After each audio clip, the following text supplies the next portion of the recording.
తెలుస్తుంది బ్రదర్, ఆయన అతి సమీపంగా ఉన్నాడు బ్రదర్ అని, అంటే ఎనీ టైమ్ ఈ కెన్ కమ్ అని అన్నారు కదా. కానీ మనము ఈ బైబిల్ ద్వారా ప్రెడిక్ట్ చేయొచ్చంట ఆయన ఎప్పుడు వస్తున్నాడో అనేది. అన్యజనుల కంట ఆయన దొంగ వలె వస్తాడంట, మనకు కాదంట. ఆమేన్. మనం అంధకారంలో లేవంట, వెలుగు రాజ్యంలో ఉన్నాం. హల్లెలూయా. సో మనకు తెలియకుండా ఆయన ఏమి రాడంట, ఆయన ప్రవక్తలకు చెప్పకుండా ఆయన ఏమీ చెయ్యడు. ఆయన తండ్రికి తెలుసంట, కానీ ఆయన మాట ఇచ్చాడు, మనల్ని ప్రిపేర్ చేస్తాడంట. ఏంటి దానికి ఒక ఉదాహరణ, దానికి ఒక సూచన మత్తయి సువార్త 24వ అధ్యాయం నుంచి మొదటి వచనం చదివితే, ఆయన యేసు దేవాలయం నుండి బయలుదేరి వెళ్ళుచుండగా ఆయన శిష్యులు ఆ దేవాలయపు కట్టడములు ఆయనకు చూపింపవచ్చిరి.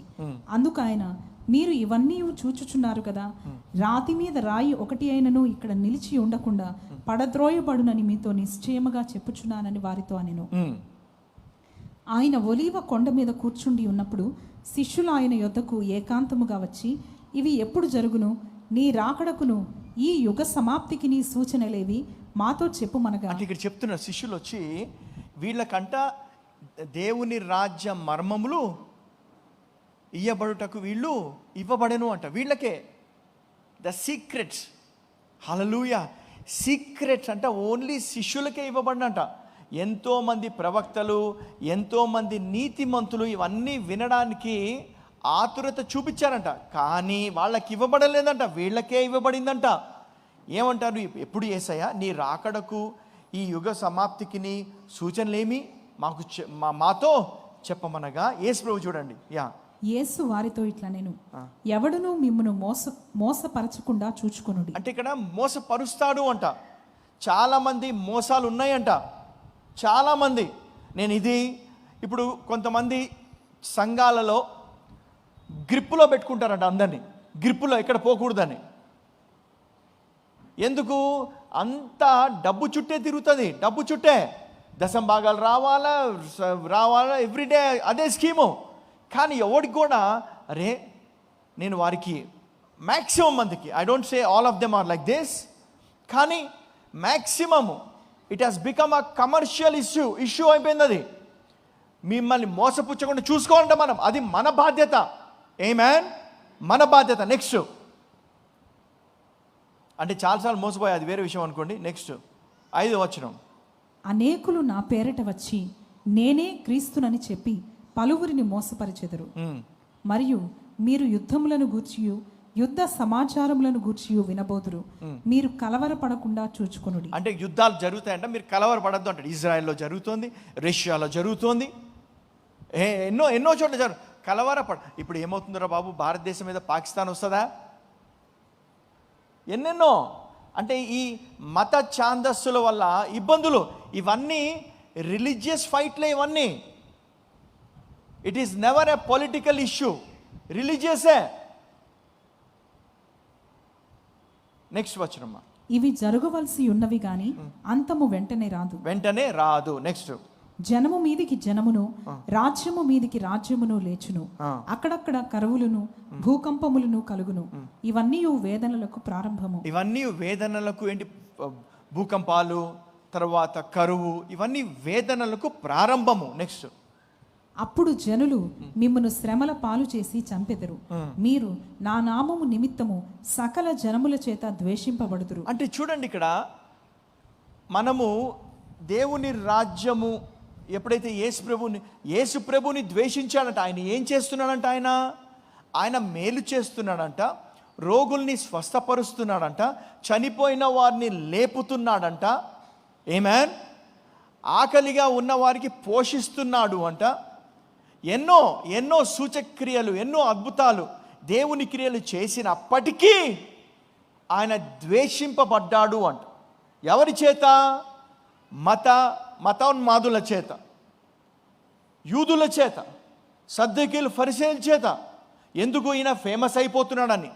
ఎప్పుడు ఫేమస్ అయిపోతున్నాడు, మనకంటే గొప్పగా అయిపోతున్నాడు అని ఒక ద్వేషము.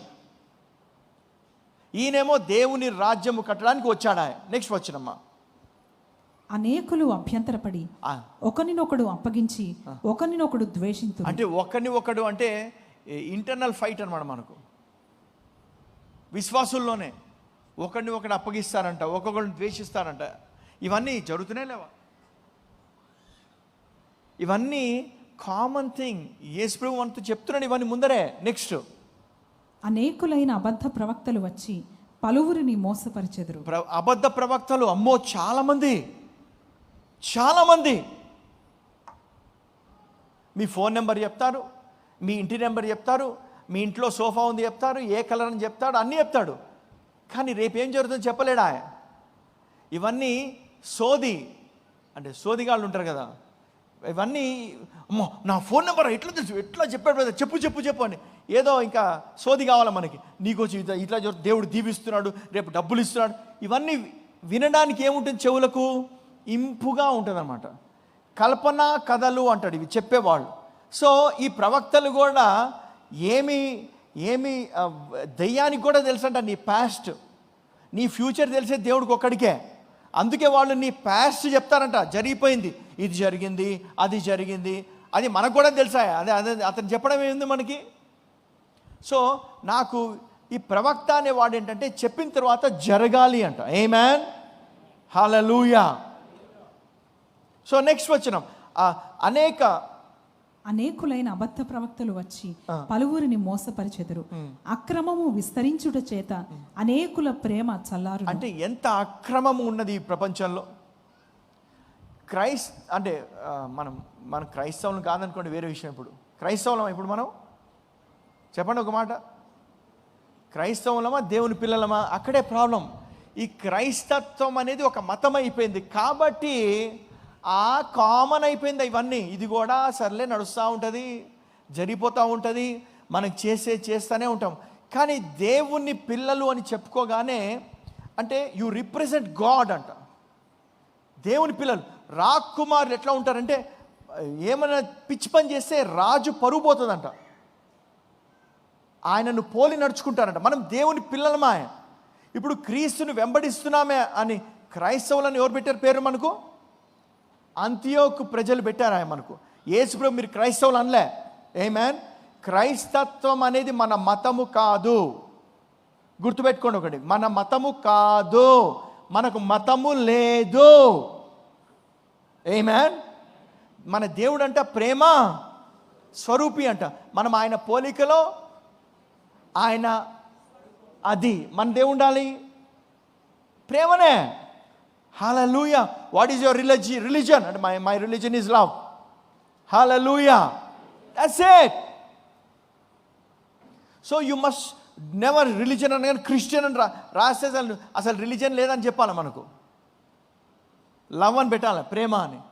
అసలు ఇదేంట్రా బాబు, కొత్త రిలీజన్ వచ్చింది ఈ ప్రపంచంలో.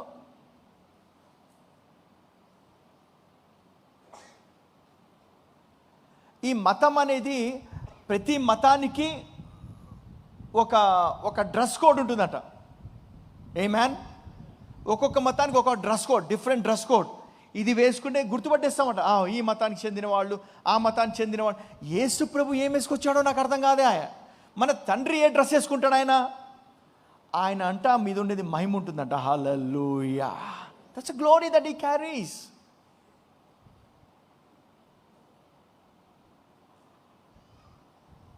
యేసు ప్రభు యూదుల ఎవరో ఒక కుటుంబంలో పుట్టాలి కదా. ఆయన యాజకుల ఇంట్లో, అంటే యాజక ధర్మం చేసే వాళ్ళ ఇంట్లో పుట్టాట. పుట్టి వాళ్ళకే చుక్కలు చూపించాడంట యేసు ప్రభు.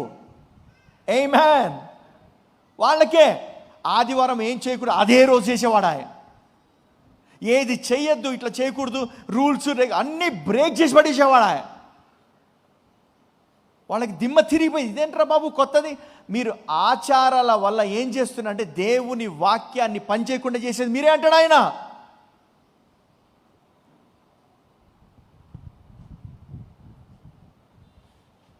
ఆమేన్. అసలు మీరు పుదీనాను సోంపులోను దశం బాగా చాలామంది ఎట్లా మతాన్ని పాటించే వాళ్ళు ఏమంటారు సార్, నేను ఎవ్రీ మంత్ టైట్ ఇస్తా తెలుసా. టైట్ ఎవరికి కావాలా? టైట్ మీది ఆయన కావాల్సింది ఏంటంటే మీరు మీరు పొద్దున్నోళ్ళను 12-12 23 అంతే, ఇది బాగా గుర్తుంటే 23 మాథ్యూ. అయ్యో వేషధారులైన శాస్త్రులారా, తిడుతున్నాడు చూడు ఆయన్ని. మీరు సున్నం కొట్టిన సుమాదులు మీరు, అసలు అరే నువ్వు మా కులంలో పుట్టావురా, నువ్వు దుమ్ము లేపడేశాడా ఆయన. ఏమంటారు? అయ్యో వేషధారులైన శాస్త్రులారా, పరిసయ్యులారా, మీరు పుదీనాలోను సోపులోను జీలకర్రలోను 10వ వంతు చెల్లించి ధర్మశాస్త్రములో ప్రధానమైన విషయములను అంటే దేవుడు కూడా దేవా మిమ్మల్ని దశం భాగాలు ఇస్తుంటే కొనేస్తున్నట్టు ఆయనకి. You are buying him off, ఏదో కొంటున్నట్టు ఆయన్ని ఫేవర్ చేస్తున్నట్టు. 10వ వంతు చెల్లించి ధర్మశాస్త్రములో ప్రధానమైన విషయములను అనగా న్యాయమును కనికరమును విశ్వాసమును విడిచిపెట్టితిరి, వాటిని మానక వీటిని చేయవలసి ఉండెను. చేయి, నువ్వు ఏదో దశం భాగాలు ఇస్తానని బాగా ఇట్లా కొట్టుకోకు నువ్వు. దిస్ ఈజ్ వాట్ అంటే అది గాడ్లీ క్యారెక్టర్ రా బాబు ఇది. ఆమేన్.